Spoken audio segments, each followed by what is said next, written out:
Good afternoon, everyone, and welcome to another tournament stream. Today we're streaming the challenges for Asia server again, and there's a room invite. Did you get it? I'm supposed to be co-commentating with Fujit today, but we're not sure that everything went as as intended. So basically, No, something went I wrong in the did. spreadsheet. You didn't get it. No, no. Oh Second game no. probably. Oof. Well, I'll still be commentating for you, but I'm really hoping that at least by the second matchup we'll have a Fujit there as well, because it's a joy to commentate with Fujit, and I love doing it with him. That sounds very dirty. I did not mean it in that way. Oh, my brain is pretty much dead today, so I apologize for any brain derps or weird things that I might say. It's not meant as such, but yeah, it is what it is. And we're just going to have fun with it as a whole. With my brain as well as the matches. We are starting it off on Camp Stella, which is my least favorite tournament map, and rather than camping. The thing is that with this map, so many people basically just stay in specific positions because they know where the campers can be and where they can get shot from.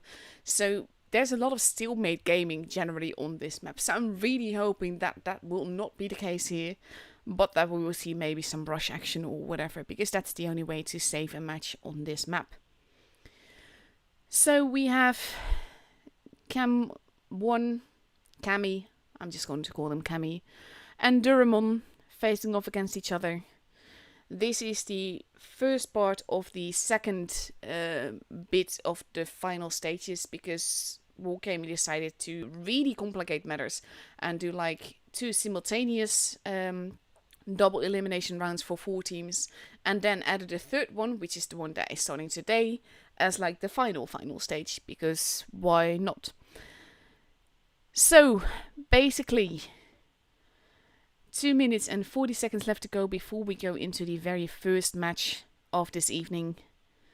And there's not that much writing on this yet, because like I said, it is double elimination, basically meaning that losing once is fine. It's losing twice that kicks you out of the tournament. So whoever loses this goes through to the lower bracket, and we will be seeing one of the lower bracket matches as well. In the meantime, there's some very questionable names happening as well, specifically one of the Kranwagens on Cammy's side, and I'm just like, why, honestly? But it is what it is. I'm just not going to mention them. And it also means that I'm going to be focusing more on Durmon during these matches, as in speaking a bit more from their perspective. Less than 2 minutes left to go now, and basically all we can do is wait. Pretty much Durmon is already taking 2 E5s, 2 Vickers, 2 IS4s, and a Kranwagen, though, yeah, no, he readied up again.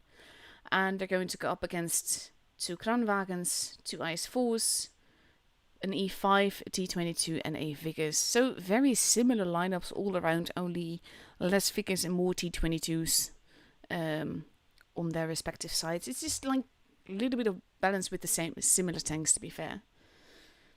Hoping also that the server will hold, because there have been some big ping issues all around. Ah, okay. The system would not let Fujit into the first game, but he'll be back for the second round. I'm not sure if that means like matchup or literally the first game. But hopefully Fujit will be there with the second game then. Because the thing is that co-commentating makes things a lot more comfortable for us streamers, because you don't have to fill all the air with noise yourself, so to speak, and you can actually have conversation, talk about what happened and all of that. But I'm glad that Fujit will be joining us in any case, even if we're not entirely certain when. So, 33 seconds left to go before we go into the first match. Like I said, right now I'm just basically filling your your air with noise.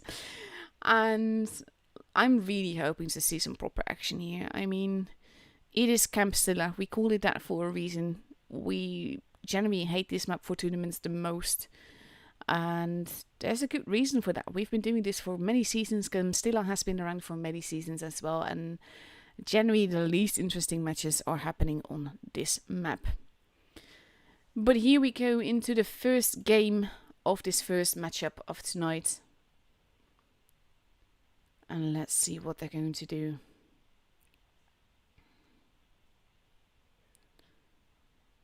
Loading in, hopefully on time. I'm always loading in a little bit slow when I'm on PC. But it is what it is. Can't do much about that either. And there we go, even loaded in on time, so it wasn't the last one. And here we go.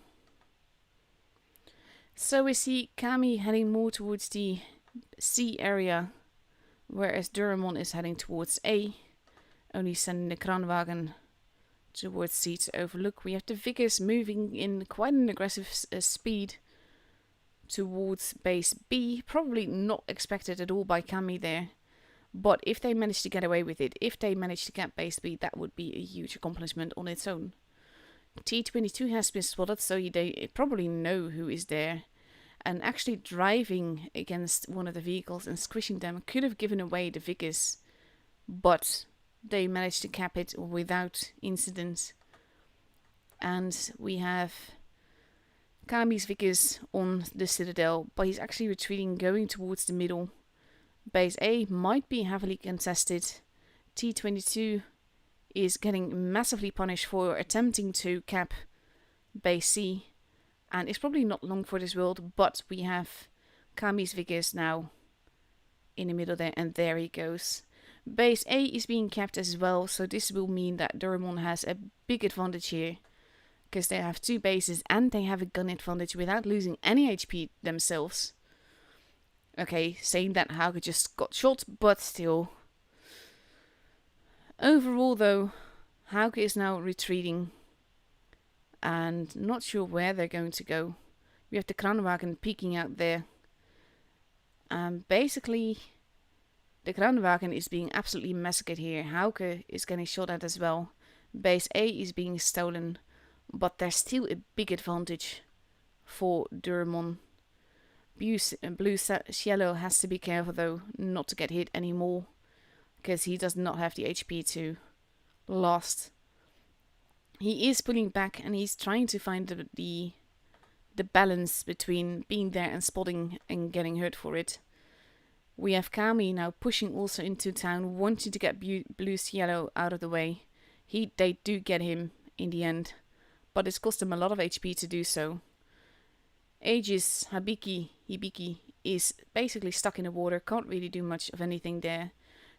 We have the Vickers that is getting shot at. Basically, Kami is making a comeback here, mainly because of the positioning that Duramon choose to take. They're not supporting each other anymore, and they've lost a lot of HP and thus a lot of tanks through this. Hauke not looking too healthy either. We have the Vickers moving in. The Kranwagens are there, but they will need to make every shot count. Hauke has also been taken out, and this is given a point of fun now, which is now back on Duramon. Basically, tanks are dropping left and right. Let's put it that way. But there's only 3 guns left versus 5 guns, and not FPS is not going to last much longer. So basically, they need to be very, very careful. They're not going to survive this if they lose any more tanks. The Vickers is there. There goes not FPS. It is 2 versus 5. And basically, in this case, I would kind of send the Vickers away and see if he can camp base A. That would leave Renka on his own versus 5 tanks though. And he has to be careful because in this case, he is trying to get the low HP targets. But basically, with base B being kept, Duramon has a very tough job ahead of them if they want to turn this around. And with 5 guns still there, I'm fairly certain that it will be Kami's game, actually. And there goes Renka, so now it's only a Vickers. We have a Vickers versus Vickers going on over here. And gun-wise and HP-wise, even there, Duramon is not ahead. They do basically bounce and miss each other a bunch of times, which is kind of remarkable on its own, to be honest. But and Saya Lag is basically there. He's gonna get another shot in. But there he goes. It's the IS-4 coming in that kills him off. And the first game is for Kami. And it looks to be going completely the other way, to be honest. And I think this is more that Durmon sort of gave it up by not supporting each other, getting out of the positions where they could support each other. And they just lost that way.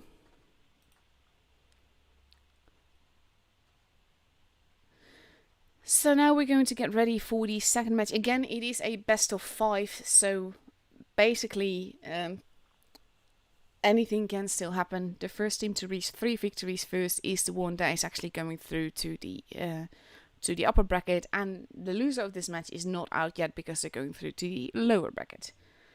So anything can still happen. We have Kami now ready with 2 Kranwagens, 2 IS-4s, an E5 and 2 T-22s.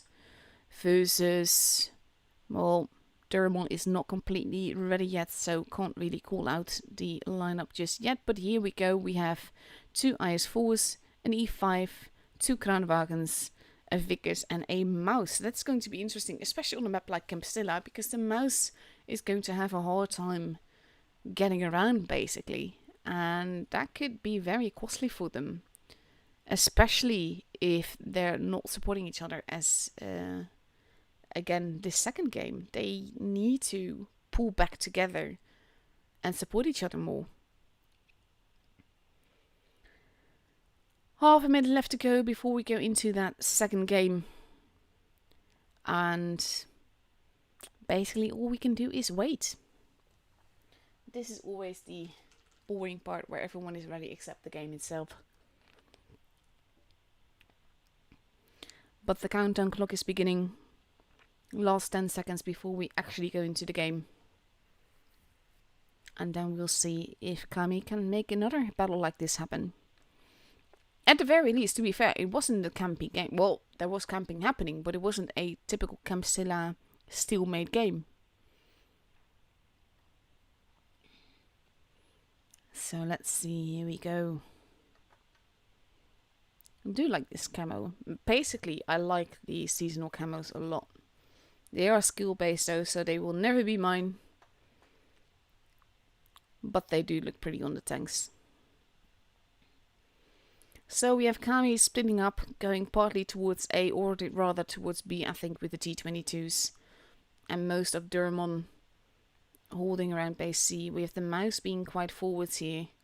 And even though it's a Mouse, crossing over here can be very expensive HP wise. Basically, Kami is playing it very aggressively. The Vickers needs to not be there, needs to use the rocks, but loses a lot of HP for running further than he kind of technically should have. And Durmon is going to be set upon by Kami.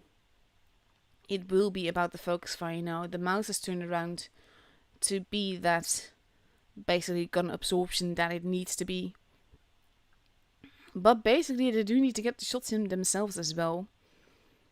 Whittling away the HP is very important here. We have one gun all the way at A from Kami, which means that Durmon has a gun advantage if they actually make advantage of that.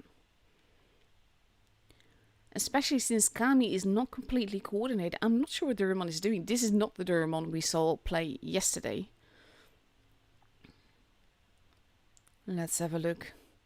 We now have Durmon arriving at the back, leaving the Mouse on their own to go after Mario. And they will need to make short work of him if they want this to work. The Mouse now getting rushed. The guns basically leaving him alone. We have the Kranwagens and the IS-4s. Basically we're entering a very chaotic stage here, where Kami is trying to get beyond the Mouse to shoot the Kranwagen. And so far they have lost 2 guns, whereas right now Durmon still has all their guns left. So if the focus fire remains, then definitely it can work out for them. Renka-chan is the first one that is gone from Durmon's side. And basically Crazy Boy Shinigami-kun oh my god, Asian names. Is still alive. It is 6 versus 4. The Mouse does not have much HP left though, and 2 of those tanks left of those 4 are T-22s. and in fairly good health. So basically Duramon needs to wrap around, get around them, get those kills in, and keep their one-shots alive. Buse Yellow is instead pulling back into the line of fire from the T-22s. But so far gets away with it. Hauke in the mouse is still alive as well. Crazy Boy is now being set upon, and the T-22s are moving in. They know that they need to take out these one-shots, because now it is a 6 versus 2. And there we go, now it's a 5 versus 2. Blues Yellow is not going to survive this either unless he gets very lucky, which he doesn't. We have Aegis heading after the other T-22, with Manko and not FPS going after Intel. And this should, by all accounts, be a match for Duramon. Even if the T-22 runs away, they should be able to get the bases and all that. Basically, we're now... they're running in circles around buildings. And, of course, that's not going to last forever. Especially not with the other 2 tanks arriving. And the Vickers standing on the hill at the back, just to avoid getting shot. Basically, Noob Beastart Kami has nowhere to go. At most he can postpone his demise a split second longer.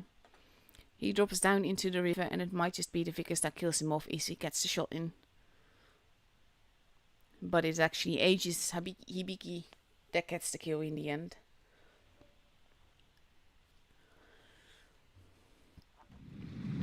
So that is the second game up and over. And Duramon took it back, so now it's a 1-1 score-wise. Basically, these matches are very chaotic. The focus, basically, not all the things that I see make a total amount of sense. And that is different from the first day when I saw Duramon play. They were a lot more focused and concentrated and everything. I'm not sure which this Duramon is, but hey, at least they brought it back, and now they're getting ready for the third match of this best of 5. There's no pressure just yet because no one is up for a match point just yet, and again, it is a double elimination, so even if they get knocked out, it's not all that bad because they still got another chance through the lower bracket. We have Duramon now ready with 2 Kranwagens, 2 E5s, 2 IS4s and a Vickers. And Kami getting ready with 2 Kranwagens, potentially a T-57 Heavy, 2 IS4s, a T-22 Medium and a Vickers, as we are moving on to Canal. Charlotte, however, does appear to be offline, so I'm not sure if he or she is actually there. Because the thing is that even with a girl name, I found that most of the players here are actually guys. They just name themselves after famous people or people that they know because reasons.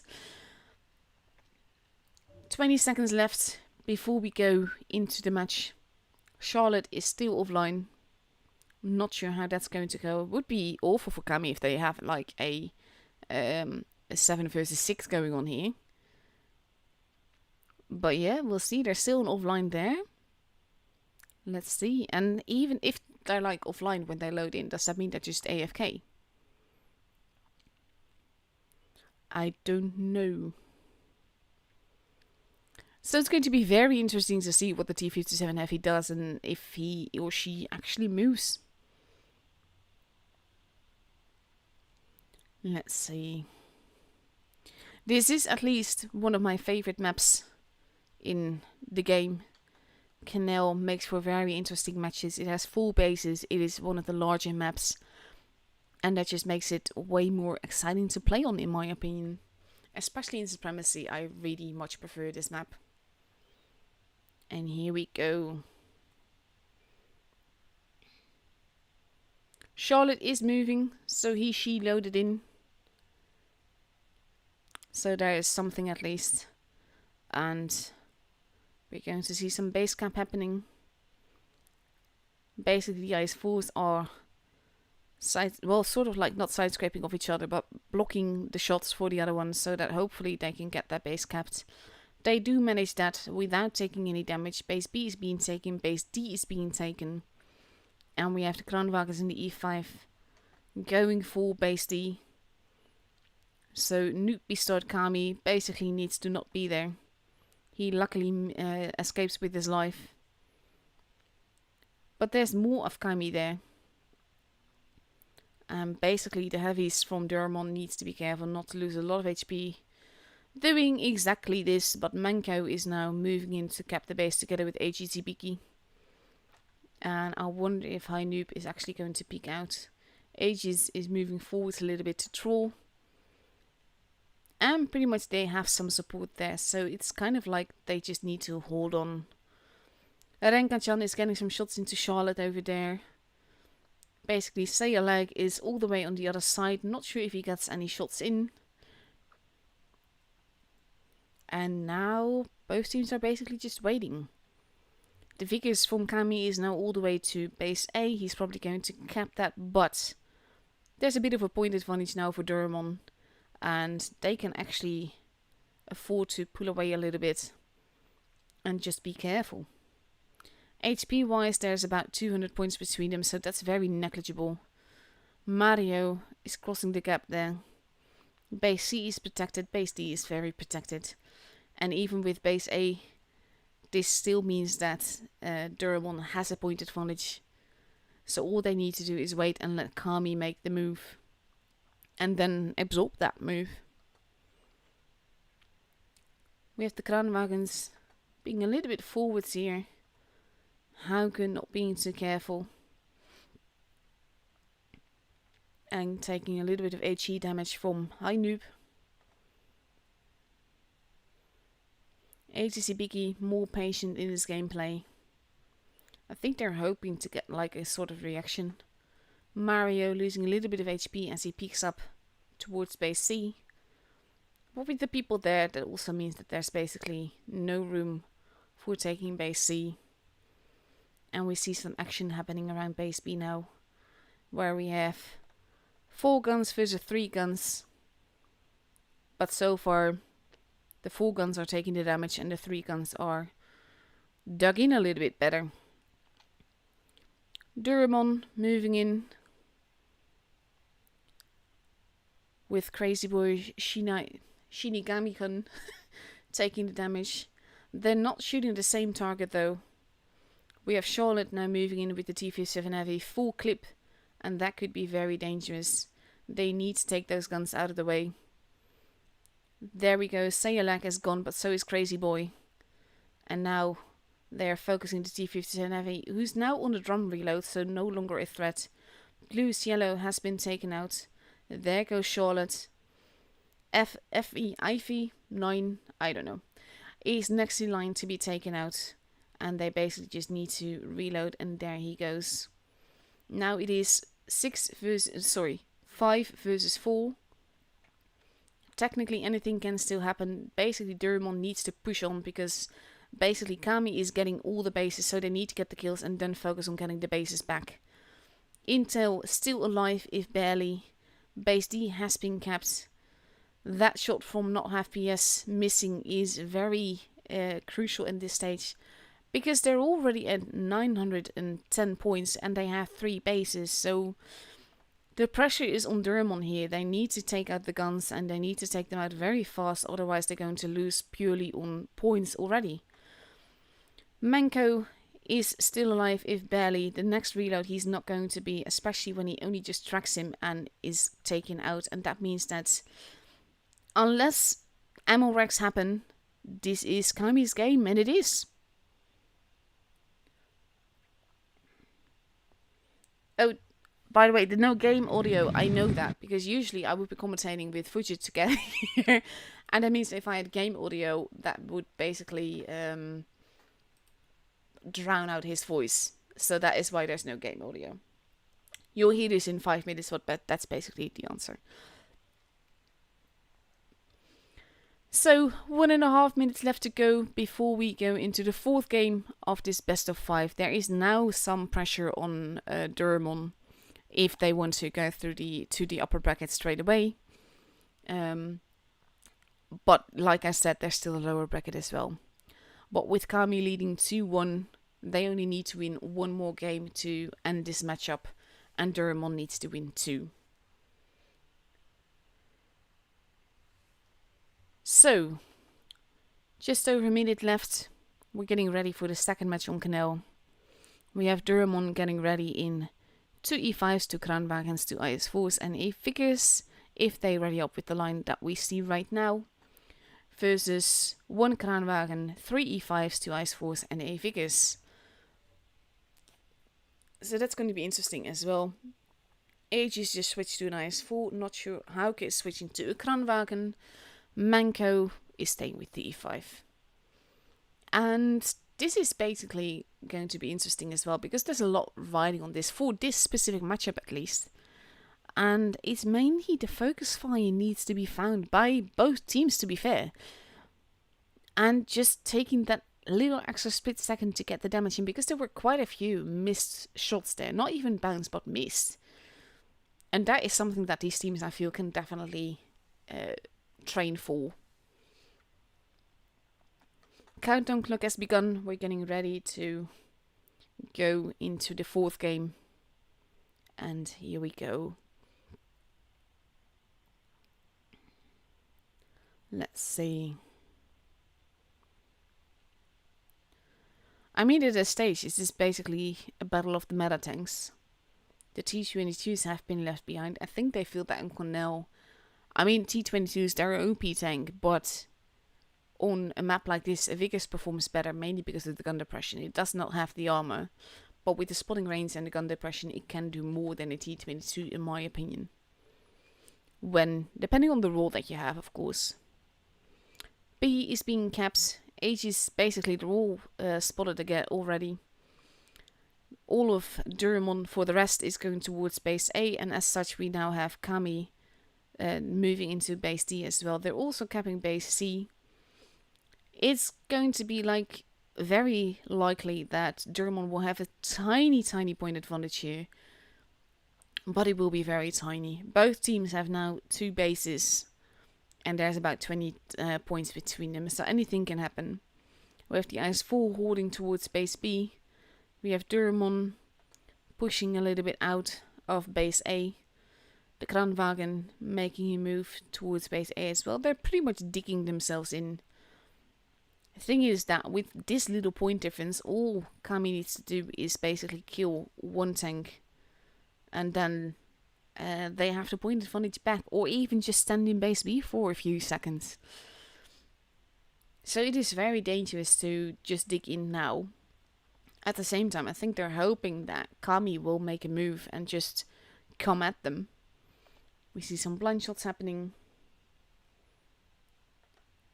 I also just got a message from one of the players from one of the pro teams or challenger teams, Bang Zhang, saying, "Fix the server, please." So apparently there's issues. So let's have a look. They are firing blindly into where the Vickers is, but not actually hitting him. The only one that's taken damage so far is Blue Yellow. And for the rest, not much is happening. We're entering a Campsilla kind of stage here. Kami taking positions where they can potentially rush. Charlotte moving against one of the buildings there. And basically, still Bloodshot being fired at where the Vickers is. They know he's going to be there, but they just can't shoot him. Mario gets spotted as they moved into the trench there. Intel has been spotted as well. And they're actually putting back again. They did not want to get spotted there. Mario taking a little bit of a hit for it. And I know that there's guns trained at them over there. And now they're pushing through the alleyway either way. Kami making a move. And we see Durmon responding. I think they want to go after those 2 IS4s because they're the ones that are isolated. And those 2 IS4s are going after Charlotte. Basically, we're entering a brawl stage of sorts. High Noob arriving. Charlotte losing more HP. Agency Biki trying to save his own bum. Needing to get those shots in though. And there he goes. Charlotte is the first one out. And with just standing in base B, they've already gotten some points back again. High Noob is now not necessarily being rushed, but he is next in line. AGC Biki gets taken out. And basically it's neck and neck with the points, so it will be all about the kills and the focus fire. Hauke has been taken out. High Noob is still alive, if barely. And now we have a rush going on Intel. Menko is turning around to shoot someone else. The Vic is arriving at the scene. Menko is basically now being focus fired. We have Beauty Yellow going after Intel. And it is so close. It's 940 points versus 860. So it will be about those kills. It will be very important for Durmon to get the kills. Because otherwise Kami has this. They need to focus fire. And they need to make sure those kills happen and that they happen fast. Shots missing at this stage is not something you can afford. 975 points for Durmon. 945 now. It's going up and down based on who they're shooting. But instead of the lightest target, they're actually... There we go. 1,000 points for Durmon. It was very close, very chaotic again. But Durmon has the game. And that means we're going to go to a tiebreaker. Which, to be fair, as a streamer, I'm happy about.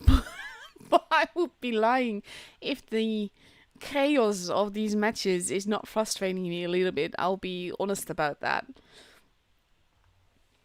So we're going to go to Naval Frontier for the tiebreaker. And basically we just have to wait a minute and a half before we get the tiebreaker. And then this matchup will be over regardless of who wins. But we will know who's through to the upper bracket and who's through to the lower bracket. There's some talk going on Durmon's side, I think, because none of them has readied up except Renka just now. Kami is also going to change things around. Naval Frontier, totally different map. And to be fair, Kami probably thought that they had this last battle, and they almost did. If they had kept the Vickers out of the line of fire, they would have. Kami now ready with an AMX 50B, a Kranwagen, an E100, an E5, a T22 medium, an IS-4 and a Vickers. So that is 7 different tanks. You don't see that very often these days. Mostly people move in packs. Oh no, the E5 has been changed to an IS-4 and there goes the 7 different tank theory. Except this is basically... They keep changing tanks around. I'm not sure what they're doing. We're going back to the 7 different tanks theory. And on the other side, we see 2 Kranwagens, 2 E5s, an IS-4, a Vickers, and a Mouse. With 15 seconds left to go, I'm pretty sure that these are the lineups that they're going to stick with. And it's always interesting to see 1 autoloader rather than 2. Because usually, again, they move in packs. And having just 1, it means that they can't clip a tank. So they will need help. As in, not be on their own. And here we go into the last match of this matchup on a Naval Frontier. And let's have a look. I do like seeing so many different tanks on the team. At the same time, this is basically the meta, except for maybe the E100, which is like situationally used, or that, or Mouse, or some such. We've even seen VKs, we've seen Object 260s, we've seen even Creoles happen this season. But overall the meta is still Vickers, Kranwagen, IS-4s and E5s. And that has everything to do with basically the spotting range that they have, the reload, the speed boost and all of that. And we see Durmon focusing on the base A side, with 2 Vickers looking at each other at base B. Even though they don't literally see each other, they do spot up most of the enemy teams. And we have Intel taking a little bit of damage just for being there. And a bit more. Now potentially a 2-shot. Used Yellow taking some damage as well. Base A has been capped though, and that gives Durmon a point advantage. We have the Mouse that has entered base B. And if he gets away with that, which seems to be the case at this stage unless Crazy Boy gets a hit in. He does reset the base there. And takes a little bit of damage, the Mouse that is. But so far he is capping in relative peace. Getting away with that. Getting his team that advantage that they really, really want. Base C has been capped, and now Hauke needs to basically be a little bit careful. He is moving very forwards here. Not sure what he's going to do. And not sure what he's going to do if Durmon is not going to go with him. They want to basically pincer Mario and Crazy Boy Shinigami-kun. I would like to pronounce that game right at least once. Renka has lost a lot of HP, Hibiki as well as he crosses over. Durmon now decides to push, but they've given Kami plenty of time to basically respond to what they were doing. They need to make sure that every shot counts at this stage, needs to take out the guns. As per usual, the focus fire has to be there. We have not FPS getting set up on now. High Noob has been taken out. Elfie is not looking too healthy either. There he goes. That's the second gun gone. They're now focusing on Intel, but also on Crazy Boy Shinigami-kun. And basically the mouse is almost gone. He is taken out first on, followed by Renka on Duremon's side. And basically it's now a 5 versus 4. HP wise, there's like 3k between them in Duremon's favor. Base B is being stolen. They can't really afford that either. They're at 800 points though. And they need to make the kills. They need to go after Crazy Boy here. And that seems to be what they're doing now. Crazy Boy trying to get out of there with his speed boost.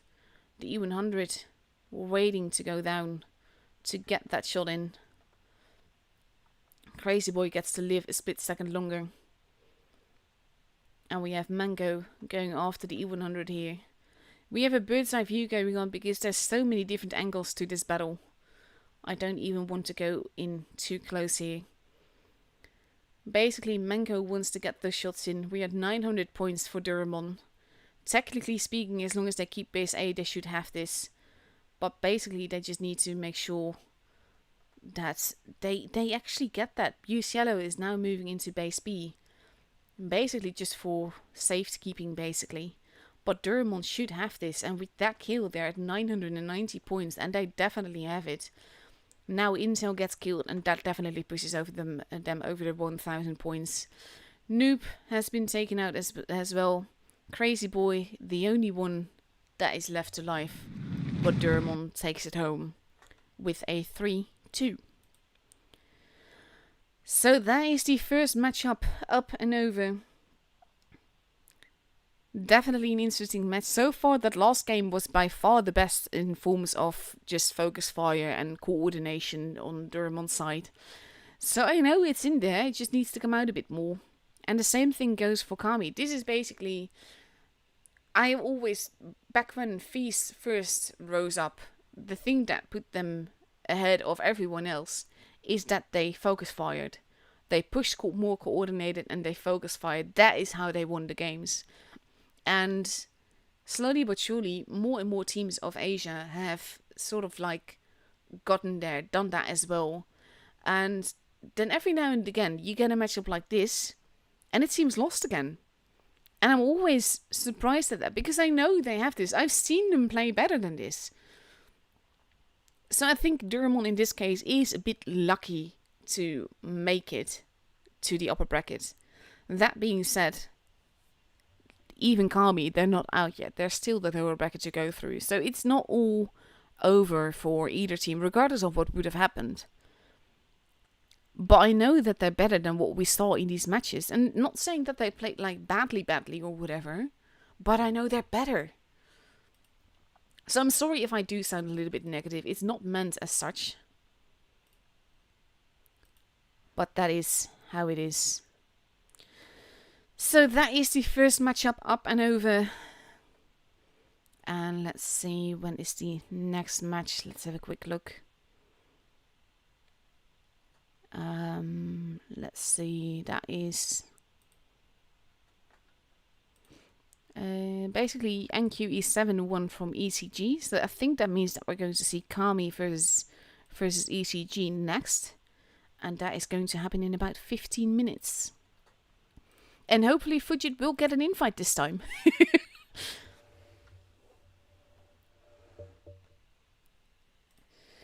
So I'm just going to be showing you some replay until Fujit joins us here. Let's have a look what I have. I always get great replays to show off during streams. And also in tanks that I absolutely loathe, like this one. The Su-101 is not a tank that I enjoy at all. I think I aced it during a seasonal once, and that's basically meant that I do not have to drive it ever again.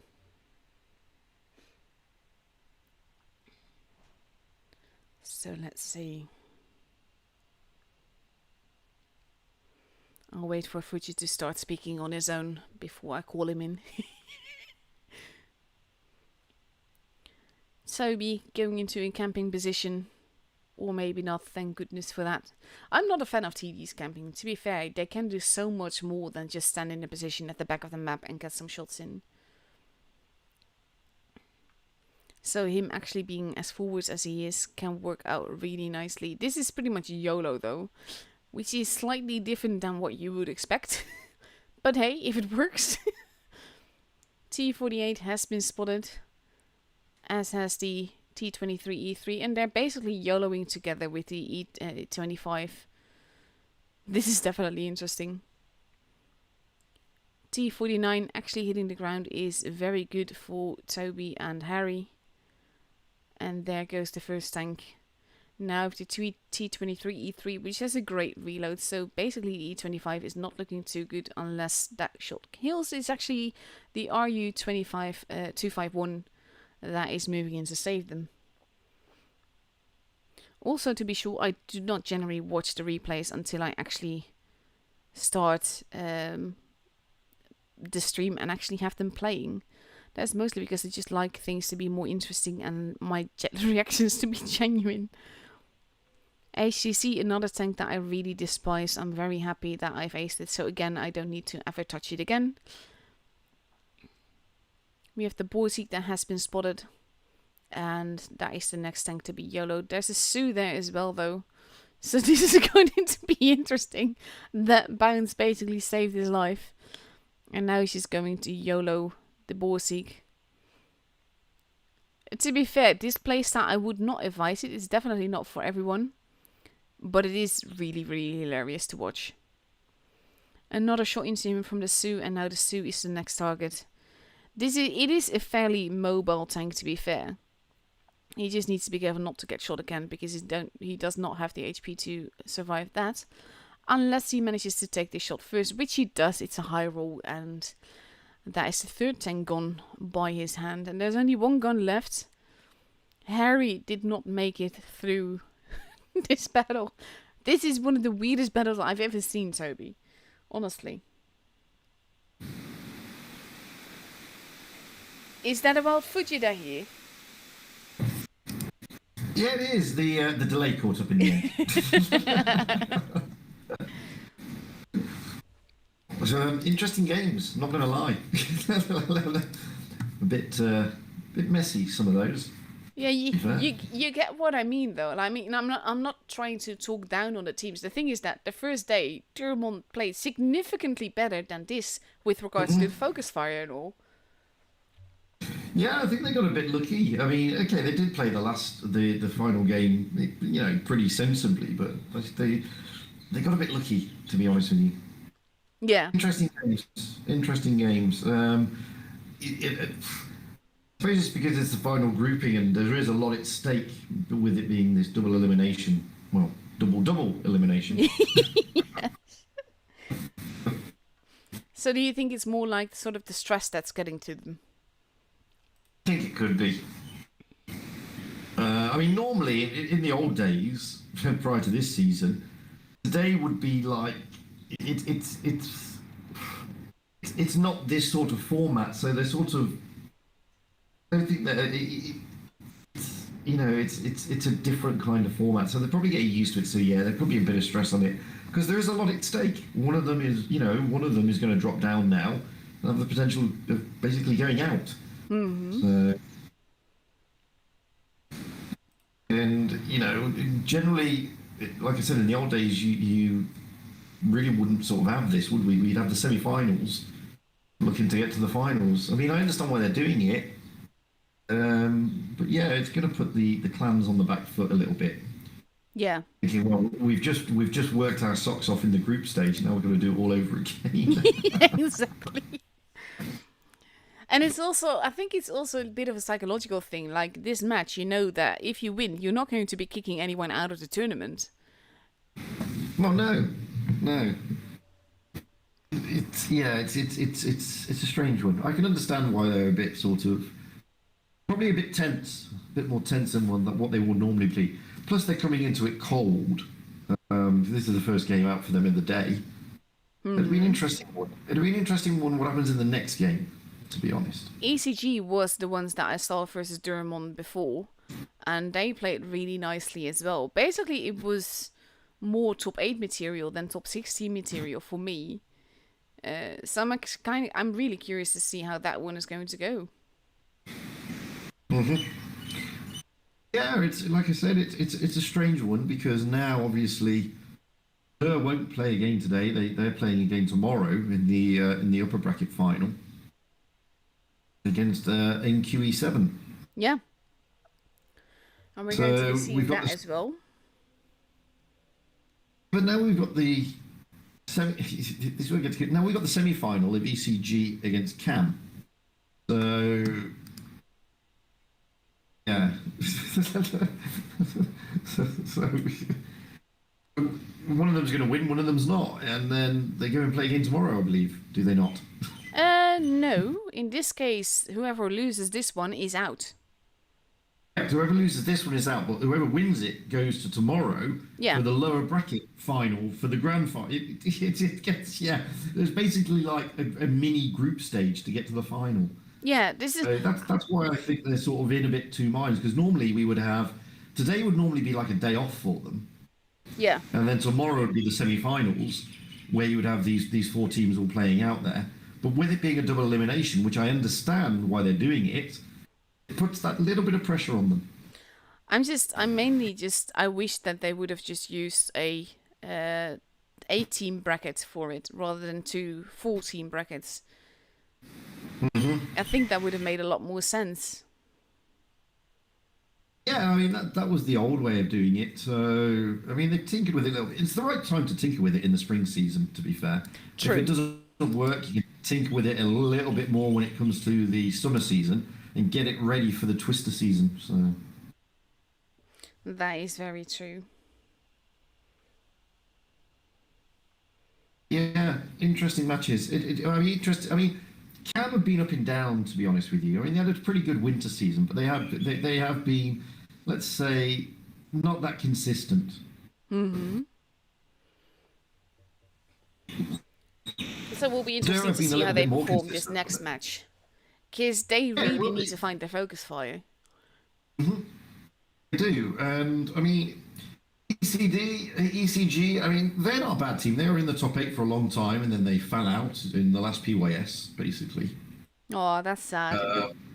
Yeah. In fact, they fell out to Cats, I believe. Okay. So ECG will be sort of trying to cement themselves a bit further, which is understandable. I mean, they did play some nice games during the PYS. Not going to lie, but they missed. I think they missed 2 final days, so that really didn't help them. Put them on the back foot a little bit, allowing Cats to catch up. Yeah, exactly. In the meantime, in the professionals, the upper bracket is ID versus E7, and the lower bracket is Feast versus RN.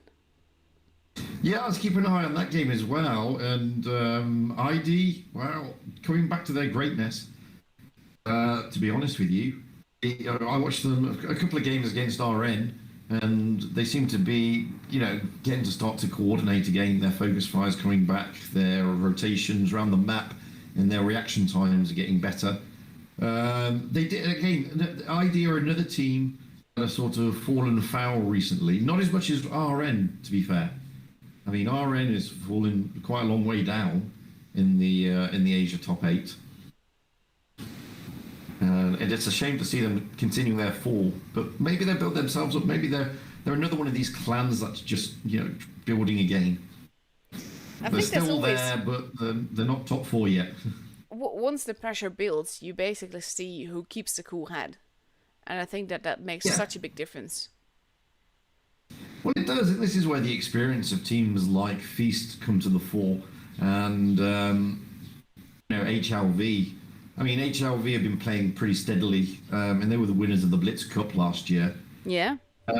Feast are doing surprisingly well, considering they lost Maddox. He moved to E7. They've seemed to settle down a lot, and there's still been a couple of question marks over Feast during the PYS, but generally they've been playing pretty well, and they've been faltering in these final stages over the last couple of seasons, which has added some pressure onto them. So they'll be looking to obviously perform in this season to show that there is life without Maddox in Feast. Yeah, at the same time, it's also good to note how well E7 is doing with Maddox. Because Maddox is basically the name for Asia Clan Yeah. Wars. Did you get a room invite? Did. Woohoo! The thing I'm glad about is that E7 decided not to do what they did previously and call their entire team Maddox of some description. Oh god, that was awful. I loved them for it, but it was awful. Oh god, commentating those matches was just horrible. Especially since they had two names that couldn't even be pronounced. Yeah. I should have just called them Maddox 1 through 7, to be fair. It would have been easier.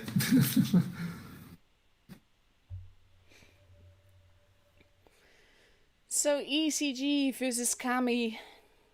Kami, I've once understood, it actually means God. Oh, I thought it was. I didn't realise that. I thought they were a Kampuchean or Cambodia clan. Clearly That not. could also be the case. The reason that I just keep calling them Kami is because I know what Kami stands for. I'm not actually sure where the clan tag comes from. Oh, you're right. They're Japanese. Yeah, then it's definitely going to be Kami. It definitely is Kami. And to be fair, I learned this from Dragon Ball Z. There's a character there called Kami, and I actually looked it up and everything. It's just, I'm a nerd. I mean, this is the thing. I mean, ignorance is sometimes bliss. But so you look at things like that and think, unless you know, like you just said there, unless you know that it's Japanese for God, then it's not unreasonable to think, it's a Cambodian clan, and Cambodia in Cambodian is Kampuchea, and they're Kampuchea number 1. But clearly it's not. It's Japanese, so they're God. We could have easily both been right, and I wouldn't, even if it was a Cambodian clan, I would have been calling them Kami, even though I shouldn't have. Well, I tend to not look at the clan. This is basically, in a way, I'm a lazy commentator because I don't look really at the players. I don't really look at the clans themselves. I really just look at the gameplay. That is what I'm here for. Mm-hmm. Yeah. I mean, to be fair, I'm pretty much the same. I sort of generally think that they're from all over the place, not just from one particular country, like on EU server. Because quite a few of the clans on the EU server are not from one particular country. They're a mixed bag from all over the EU. Obviously we've got Raid, which is both German and Swiss. So it's not just all one nationality. But it's mainly it's German speaking Raid. Correct. Yep. And you just assume that the other servers are going to be pretty much similar, but it's not the way. It's quite interesting because ECG are Chinese speakers, but I don't know where they're from. That's Probably always Hong very Kong interesting or as that well, region. because China has its own server. So I'm not Correct. actually sure if they're allowed to participate if they are actually Chinese. They have to be living in other countries or Hong Kong in order to be a Chinese team, so to speak. But that's the thing. I mean, they speak traditional Chinese in their clan write-up, so they could be in Hong Kong. They could be in the other island that's just off Hong Kong that everybody goes for the casinos. That escapes me at the moment. Completely escapes me. Or they could even be Taiwan, because they speak Chinese there as well, because obviously True. Taiwan, or they could be a bunch of guys like Maddox, that heritage from that region, but living in Australia or somewhere else. Yeah. Within Asia, which is perfectly acceptable. But as you say, I mean, China does have its own server, and it is separate. So Exactly, and I know yeah, that Hong Kong is excluded there because they do not have access to the Chinese App Store. correct. So that Correct. is why Hong Kong people can play on Asia server and not on the Chinese server. It's all very complicated politically and geographically over there. It is, but I mean, Asia server. Everybody sort of realizes, and I feel sorry for Asia server because they're sort of looked at as the sort of bottom server, and it's because it's so difficult because you've got so many different nationalities over so many different time zones with so many different languages, And with so many not different one. pings. Yeah, and there's not one standard language. Like at least in EU, a majority will speak English of some extent. Yeah. That's not the case in Asia. Simple as that. But here we Anyway, go into the first match of this best of 5 again, I think. We're still in the it best of is. 5, are we? I think it is best of 5. Yes. I did not pay attention. Pretty sure best of 7 is tomorrow. Yeah, you're right. This is still best of 5. So let's have a look what is going to happen on Normandy. I love Normandy as a map. Again, one of the bigger maps, 4 bases, makes it a lot more interesting to see. And I it's think also Normandy fun. is one of the best tour maps that we've got. Absolutely. It's just always interesting to watch a match on here.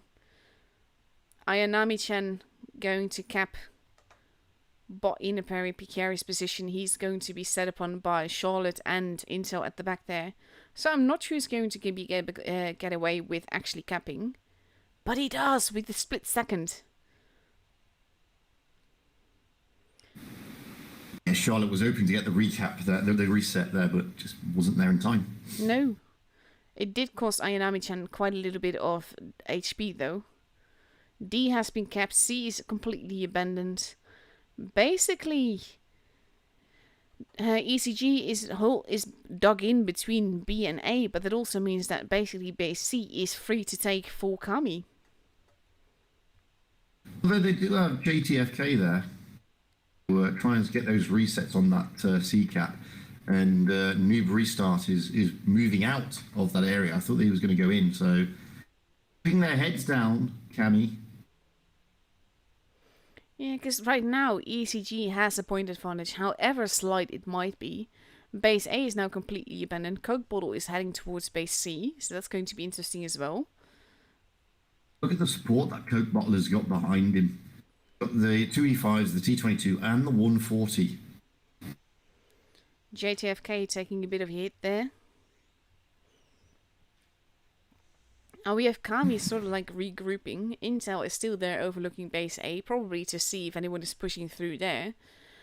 But basically ECG changed their positions entirely, is now focused on the other corner of the map. Yeah, I'm surprised. I mean, Cami took a long time to sort of react to what was just happening at C, to be honest with you. Yeah. Considering they were down on caps at the time anyway, on the points, okay, only marginally, but now they're significantly down. ECG can just literally defend.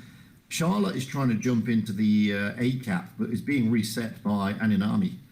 At the same time, Ayanami-chan is taking more damage just trying to decap it, not being careful enough to make this work, and that shot missing might mean that they get base A. No, he resets it again. Good HE roll, that. But they're not getting any points for it. So while they will have the point advantage still, they also need to be careful, because if they lose Ayanami-chan, then Kami will get both the base and has the gun advantage. The thing here, Intel is now moving in from the perch that he was in over the other side, but Chenif and Fury are seeing what's going on here with Charlotte, and they're coming in to try and relieve that pressure on Ayanami-chan. Also have to point out, it's peculiar to see a 140 in Clan Wars. We haven't seen those in ages. Coke Bottle just got hit for a lot. Kami is pushing on the other side, knowing that they have a gun advantage there.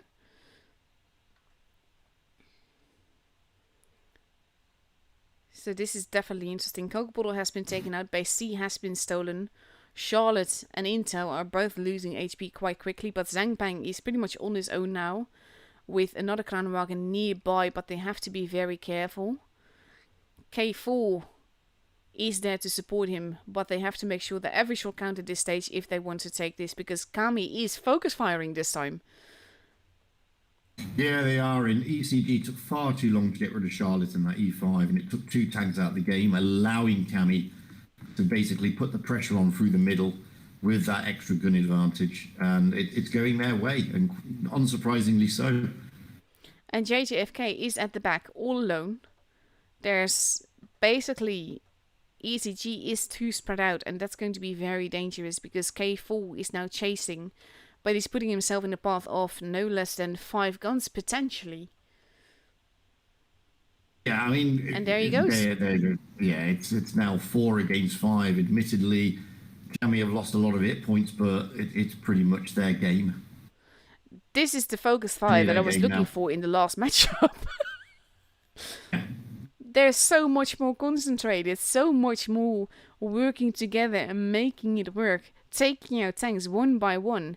This is what I expect in a tournament match like this. It is. I mean, some of the decisions made at the start of the match by both clans, but you know, it looked like, to be fair, that ECG had the upper hand, and they seemed to spread out across the map. And you know, with the respect to ECG, don't know what JTFK in the E5 was doing right at the back. To be honest with you, when the team was being bled out in the middle, he was getting shots in, to be fair. Mm-hmm. But it wasn't enough. And I think in this case, Charlotte, the sacrificial lamb, secured victory for Kami.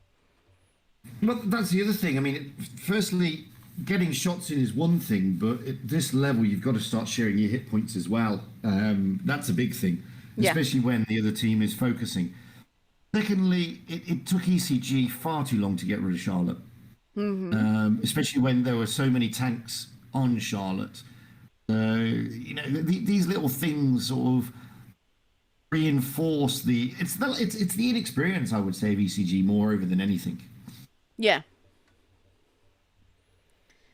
So it will be interesting to see what they do for the second match. The 140 is making a comeback again, and we see 3 E5s, 2 Kranwagens, and the IS-4. Kami not entirely certain yet what they're going to take, but that's a pretty standard lineup again.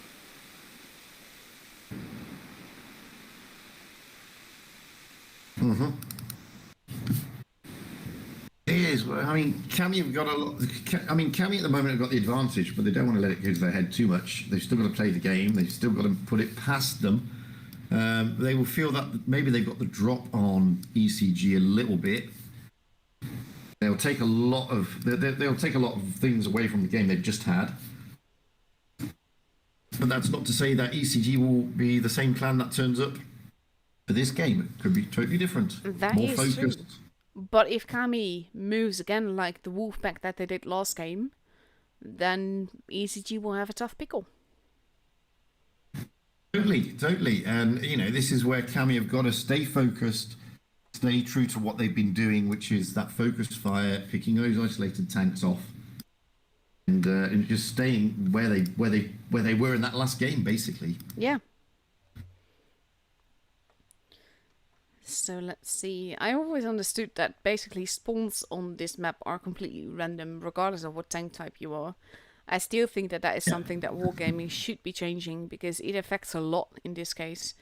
If you see how the tanks need to cross over each other in order to get somewhere, that is a bit, well, dangerous for tournament tactics and all, because you don't know who's going to spawn where.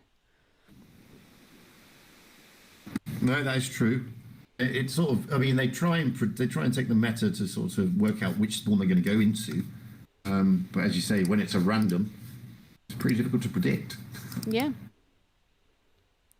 Ayanami-chan now moving into cap that base. He might get away with it. C has been taken, so Kami will have a slight point advantage. D is completely not necessarily unprotected, but completely untaken again by ECG. We're basically seeing a mirror movement of what happened last game. We are, but this time ECG are not overlooking that D cap as much as they were with the C cap. They have got Chen just at the back there behind the big bunker. And Ken Boyu is also sort of there in the Cranwagon, but as we all know, the Cranwagon, once they've shot out that clip, their DPM is pretty limited. Yeah. Chen Yif and K4 now making a move to get base D. They kind of have to. But at the same time, you see an immediate response from Kami as well to basically dig in more and potentially push them. So they have to be careful not to lose too much HP for that as well. And Chen Yif actually got reset by High Noob. This is a good move by Kami. They put their tanks in good positions there. I mean, I'm not expecting Intel to do anything other than you can't get shots across into the cap to at least put some pressure onto Rhine Fury. But he's decided that Ju is a better part of Valor, so he retreats back. But for this, just for trying to get base D, Kami made them bleed quite a bit here. They have. Thing is, you know, you've got the Cranwagon and the E5 that were there to protect anything coming down that line, and they've done that pretty successfully. And you can see that Kami are in two minds. Do they continue their push, or do they just wait it out a little bit? They've gone to B now, so that's a good move by Charlotte, to be fair. And Noob Restart is going to take A by looks on it. Yeah, he is. And this is basically tricky because now there's a pincer movement going on by Kami. And Coke Bottle is in a questionable position. Chen Yif and Zhang Peng are not really in the best of positions either. Lots of shots have actually been missing, but now we see that Elfie is losing quite a bit of HP. If it was Kami's intention to do a feint push onto D, then it's worked in spades, and kudos to them, because they managed to steal B and A at the same time. Yeah. And leave D. And you know, if that was their plan, if that was their strategy, then it has worked spectacularly. And now they've got complete control of the game. And ECG is now pushing through B, but that also means that there's a massive gun disadvantage for ECG near base D. And Kami is capitalizing on that. They are nearly taking out Elfie though, and there he goes. Yeah. And that 140 of Rhine Fury at the back acting like a TD has done really well, but Zhang Pen goes down. Yeah, and now we're going to have 140 versus T22, and then to be fair, my money would be on the T22. Especially with the Vickers now going there as well. Base B has been stolen. And Noob has gone down as well. Rhine Fury is not going to survive another reload. Chen Yif is looking very unhealthy. Basically, ECG has to do something. They have to do more than what they're doing right now. They have to coordinate more. They have to focus fire more. Crazy Boy gets taken out. It is 4 versus 4. But Coke Bottle is hopelessly outgunned here. He's on his own, which means that ECG needs to push harder on the other side, and they're not doing that. They're now moving in, but it's slow going. They're reacting. They're not. They're reacting to what Kami are doing, to be honest. Yeah. They're not playing their game. They're playing the game. They're just reacting to the moves that Kami are making and trying to literally put out the fires. It is kind of working for them, to be fair. Kami are losing tanks left, right, and centre now. I mean, Coke Bottle has survived that bout. Finally goes down, but look at Charlotte. Charlotte's been whittled down to nothing. And now ECG have got all the caps. Yeah, and they have 3 guns versus the 1 gun from Kami. They turned it around. But I think... They did, but it was very bitty. It was very bitty. It doesn't look smooth, you know?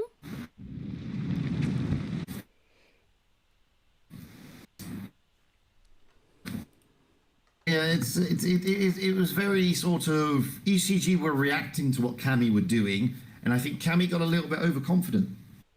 Yeah, and to be fair, Kami, technically speaking, should have had this. Yes. But they responded basically to their own plans rather slowly as well, and that also gave ECG the option to respond. Mm-hmm. Yeah, interesting matchups. Interesting games so far. So it is 1-1 now. No real pressure just yet. We are moving on to Yukon. Also interesting map, not necessarily one of the bigger ones, but it has 4 bases, and that makes it more interesting when it comes to tournaments. We see that Kami now might potentially take a 140. So that's interesting on its own as well. It's kind of nice to see the meta change, to be fair. I mean, we haven't seen 140s in ages, and now we see it a couple of matches in a row. But then he drops out into a T57 heavy. Which again is a different meta because Noob Restart has gone into the 140. Yeah.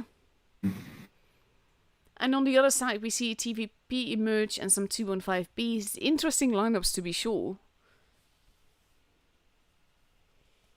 They are. I mean, this map is always a difficult one. Clans to get their heads round. I mean, aside from the 2 fast caps, the D cap is very, very wide open, and there's the danger there if you're too aggressive pushing into that D cap. If the other team are sending anything there, then it just degenerates into mindless mayhem. Yeah. Which is why you generally find them going towards the A cap. It'd be interesting to see what they're doing with this meta. Is exactly. I would expect some base D action, to be fair, with this lineup. Even if A is more secure and safer to take generally. Mm-hmm. Well, when you look, you've got a 215B, which is all down, you've got a Vickers Light and a TVP. All 3 of those are relatively quick off the blocks. So that wouldn't surprise me taking those towards that D cap. And on the other side, we've now got an AMX 30B. Which is also a very peculiar choice. It is, but it's the only quick tank they've got. Okay, they've got the E5s with their speed boosts, but it's not the same. And base D is they're not going for it. They're going for base A. Yeah. Which surprises me. I would have thought they would have. No, they are sticking the mouse, and although I'm surprised the 30B is there. To be honest with you, the mouse I expected. Didn't expect the 30B to be there. I think they mainly that E5 is taking a whole lot of damage very, very quickly. Mm-hmm. Well, this is the thing that I mean. The clans like going to the A cap. It's a little bit more secure for them than that B cap. But Noob Restart's got to be careful because the Vickers of Ryan Fury is over there. Most of the people have been spotted. The AMX 30B is on his own here, yeah, indeed. And to be fair, the AMX 30B, I love the tank, but it's also got a huge cupola. He's now being set upon by both the TVP and the Vickers, so that's going to be potential disaster for the 30B. Because he's just being chased right now and getting shot a lot, even getting tracked. That last shot also going in. AMX 30B is almost gone, but look at the damage that has been done to Ayanami here. He got clipped. There, yeah, he got a little bit overexcited and he missed a couple of his shots, which didn't help. Now Ryan Fury is in a world of pain. He's getting sandwiched between the two. And the T57 Heavy has almost reloaded, so that's going to be the end of Ryan Fury. I don't think they expected that, but in this case, the AMX 30B was very lucky to survive on 1 HP for a while. There's 2 tanks down a piece on both sides. Charlotte is almost gone as well. There he goes. And the points are certainly in favour of ECG at the moment. Zheng Peng is being hustled here by High Noob and Mario. He's not going to last that round. No, at most he can get another shot in, but that's it. There he goes. It is 4 versus 4. Base-wise, Kami is stealing it. With the hit points, Kami have a much bigger advantage on the hit points at the moment. Especially in the form of Intel still being near full health and the mouse having that armor. They need to just not stand in front of them. They need to do something else. This is the thing, and the 57 heavy I'm 9 off you there. He's reloading now. He's reloaded. I'm going to be interested to see. I mean, they've got to find Mbayu. He's the lowest hit point out there, apart from Coke Bottle. And that's a big mistake by Ken Bayu. I don't know why he's just done that. He got himself killed there. And now we have Coke Basically, Bottle, who can easily be set upon by both Intel and Elfie. That's a bizarre move by Ken Bayu. I mean, he should have anticipated that there'd be something around there. He knew that there was going to be something at the B cap. Why he went through the middle like that is anybody's guess. That's, just not careful enough. Cost him. No, completely. This is also and something. Now it's going... You have a nearly full health 215B, and you had the poor VK, which had barely any points left, and the mouse decides to shoot the 215B rather than the one-shot tank. But it works out. They survive. Cammy has it. And that means that they're one step closer to the upper bracket again and not getting kicked out. Because for ECG, now the pressure is on. If they lose the next match, then they're out of the tournament. They have to win 2 in a row to kick Kami out. Mm-hmm. I mean, in fairness, ECG is showing their inexperience here at this level. That's all. When you do moves like what we just saw Ken Bayu do, that's inexperience. You'd expect that in quick tournaments or in the normal regular matches in the public games. At this level, you would be more careful. You would literally go around the outside. You would stay unspotted.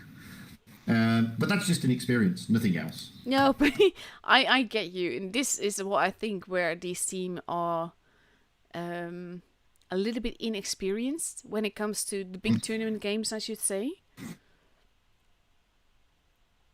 Yeah, I can't disagree with that. And, the good thing is look at the experience they're going to get from it. That's the main thing. Yeah, that is very true. And I still think for Asia server, if you work on a focus fire, you have a very big advantage over any other clan out here. Because that is generally what I feel Asia server needs more of. It's mainly that focus fire.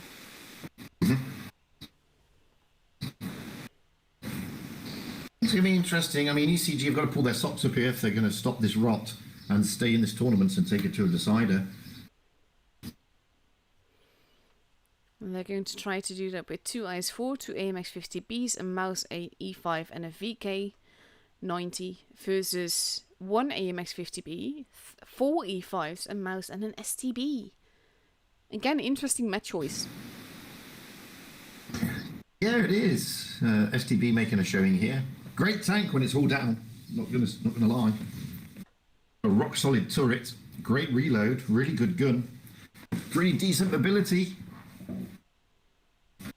But it's not a Vickers. It's not a brawler. It's not a T22. Yeah, exactly. And in this case, they might get away with it because ECG is not using any med at all. Mm-hmm. So now we see base A and B action from ECG. We see potential A and B and D action from Kami. No, Kami's focusing C and D, yeah. What the guys are on about now, because I'm getting quite a lot of package loss at this end. % at the moment. I have like 25 FPS, which is like super pro. The FPS is fine. It's just the ping is pretty high and the loss is pretty high as well at the moment. It is a bit laggy the game at this end, and I'm pretty close to the Singapore server in real terms. So yeah, I did notice that somebody said in your chat, one of the guys said in your chat earlier, it's the servers, and if their experience is the same as me, it's not unplayable. It's just difficult at this level. Especially when you have to perform really well, like in these tournaments. Both teams have 2 bases. ECG has a slight point advantage, but only slight. The mouse is being not necessarily left alone. There's 2 E5s behind there waiting, and I think that ECG more or less smells that there's going to be something there. Because they're very hesitant to move now. No, but in fairness, they don't need to move at the moment. They need to just consolidate and wait for Cammy to make their move. I do wonder where that move is going to go, though. I would expect a move at base B, because they only need to stand in it for a little while in order to get the point advantage back. That's exactly where they're heading. Yeah. And it's completely uncontested, to be fair. Zhang Pen's there, but he's not going to be able to reset it from that position, nor is the VK90 of JTFK. They might even just steal the base altogether here. Look at this. Yeah, Especially now capping with 2 of them.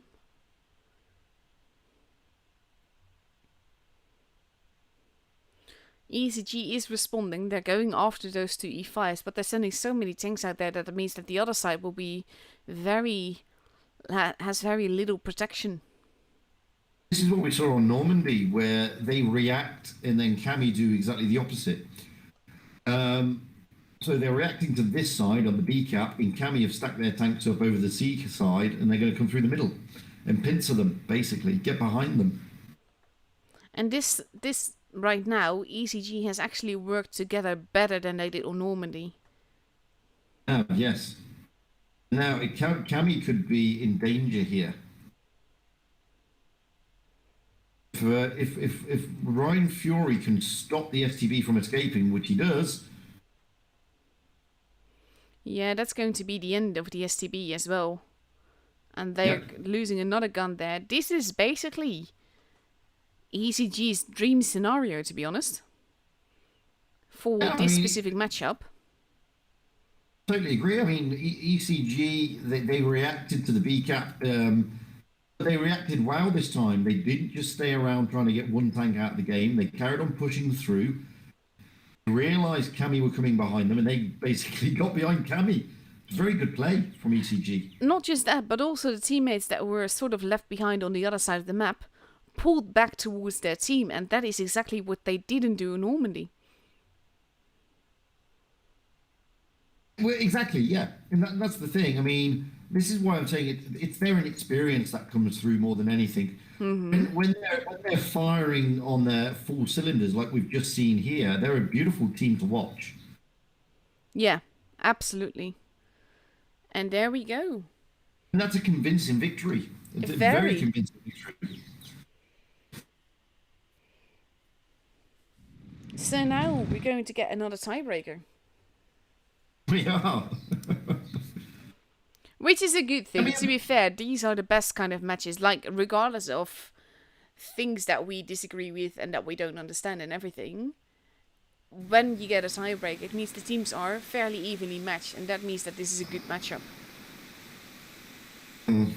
Yeah, I mean, I'm just wondering, can we get overconfident?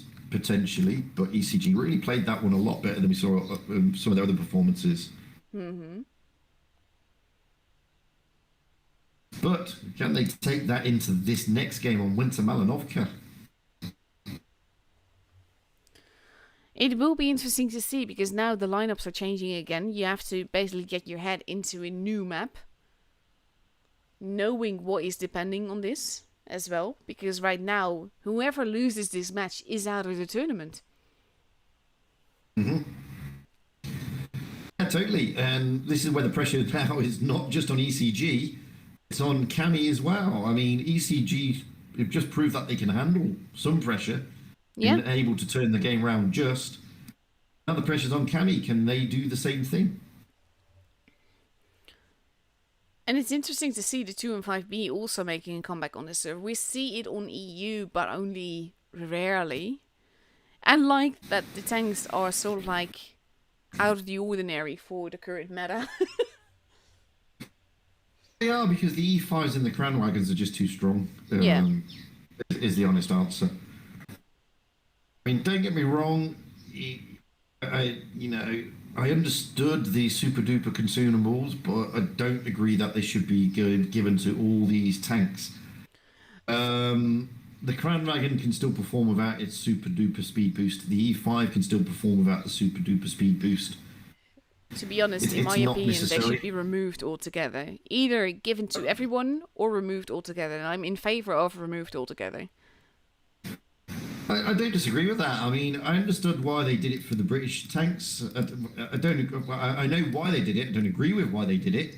The reason I don't agree is because I always find the British tanks are the finesse tanks. You've got to be a good player to play them.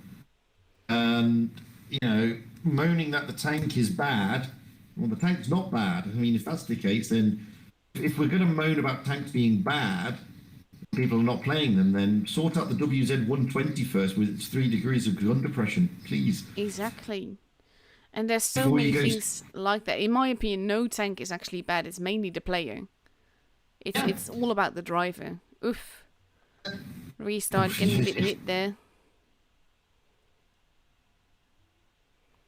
And with all tanks spotted, K4 decides to not want to be there after all. Can you blame them? No. And I mean, Charlotte has now taken the place of Noob Restart. I'm watching the E5s here of High Noob Intel along with that Crown Wagon pushing out onto that flank. That is leaving them very light in the middle area. And ECG are exploiting that at the moment. Well, not really. They're sort of like, let's go for it. Oh, no, let's not. No, let's go for it. No, let's not. They're being very careful in their push, even though they have a massive gun advantage here.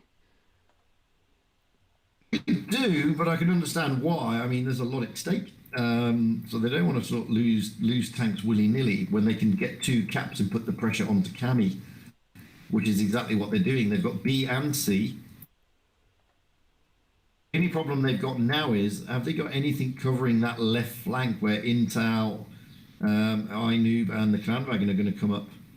Which wouldn't be an issue if not for the fact that they can easily get shots in there, as you can see by Coke Bottle losing a lot of HP very, very quickly here. Yeah, that's the point.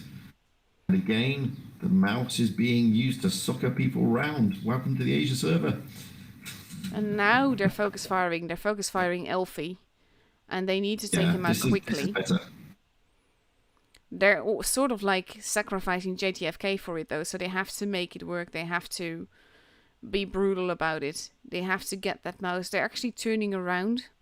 And that could prove to be disastrous for them as well, because they're losing a lot of HP. They're literally driving into each other and getting in each other's way. How on earth is JTFK still alive? I don't know. He's actually getting out of there. Well, he's not only getting out of there, he's now turned the table. He's fighting them. Yeah. That's bizarre. He's not going to survive it, but I think that there was a lot of HP being lost here by ECG that they did not need to lose. Yeah, I'm totally confused as to what happened there with Cammy, though. JTFK should have gone down a lot earlier. There were 3 tanks on him. Yeah. But also now we have High Noob in the middle. Coke Bottle was almost gone. Zhangpeng and High Noob have both been taken out. Basically, there goes Coke Bottle. We now have an E5 in the Kranwagen versus a Kranwagen. They should potentially have this. More guns arriving. If ECG stays alive, they should have this battle. But it's that staying alive bit that I'm worried about. Yeah, I mean, Mario is effectively a 1-shot. Charlotte is a 2-shot. Restart is now a 1-shot. They're not finishing them off at the moment. Ken Bayu is... oh, there they go. They have finished one off. So it's 3 against 4. And instead of waiting, Ayanami is just pushing, as is Chenyev. They don't need to. They just need to stay alive. And this again is that inexperienced bit. I mean, if they can get Charlotte out the game... But there they go, they have it. That'll be it. Kami is out. It's surprising when you think about it. Because they were dominating in the early part. This is one of those what just happened games, you know? Yeah. But congratulations to ECG for making it through the next stage, and commiserations to Kami, because this is the end of the spring season for them. And yeah, it's very strange. I mean, ECG handled the pressure better than Cammy. It's as simple as that. I mean, they were under pressure twice and they rose to the challenge, and fair play to them. Kudos to that. Yeah. they will grow as a clan, and they will take the experience they've got from that, learn, build on it, and we're going to see them coming back stronger, hopefully. Hopefully, yeah. Let's have a quick look how the professionals have been doing. What happened between Feast and RN? I Feast think they've won. gone to a decider. Oh, Feast won, did they? Yeah. So RN, yet again, failing in that hurdle. They're still struggling with their comeback. So tomorrow is They definitely pushed going it, to be a very interesting day. Yeah, it will. I mean, will be. So we got ID and E7 up first. The loser of which will then go out and play Feast. Yeah. And on the other side, we are starting it off with NQE7 versus Durmon, and then whoever loses that has to go up against ECG. Yeah. But for now, this is it for the Aces server. We are logging off. We need a nap. Absolutely. But we'll be back to Preparation for the EU stream. server. Exactly. We'll be streaming EU challenges tonight. So that's going to be fun as well. I think we have some epic matches lined up for us. So definitely looking forward to that as well. And I'll be seeing you then again, Twidget. You will indeed. And until then, let's get some rest. Yes. So thank you all for watching, and we'll see you all tonight. Bye-bye.